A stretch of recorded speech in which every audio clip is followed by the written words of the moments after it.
और खेल में सियासत डालने और स्पोर्ट्समैन स्पिरिट तबाह करने वाले भारत को मुंह की खानी पड़ गई। पाकिस्तान के जूनियर्स ने एशिया कप जीतकर गुरूर का सर नीचा कर दिया।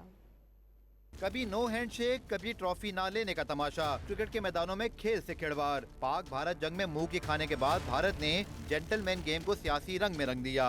भारतीय कप्तान सूर्य कुमार यादव भी खेल पर तवज्जो देने के बजाय भारतीय जनता पार्टी के लीडर बन गए। एक के बाद दूसरा सियासी बयान दागते रहे। पाकिस्तान ने महज़ब खेल क्रिकेट की लाज रखी। खिलाड़ी सियासत से दूर रहे और सारी तवज्जो रही खेल पर। नतीजा एक एक करके जाहिर हो रहा है। पहले राइजिंग स्टार एशिया कप में पाकिस्तान ने भारत को धूल चटाई और फिर अंडर 19 एशिया कप में पाकिस्तान के हाथों भारत को मुंह की खाना पड़ी। पैदर पे शिकस्तों के बाद भारत का दिमाग आया ठिकाने। अंडर 19 एशिया कप के फाइनल में रिकॉर्ड तोड़ शिकस्त के बाद भारतीय सूरमा नो हैंडशेक समेत सारे ड्रामे भूल गए। मोहसिन नकवी की स्टेज पर मौजूदगी में ही भारतीय कप्तान चेक लेने आए और फिर भारतीय टीम ने दीगर बोर्ड हुकाम से मेडल भी वसूल किए।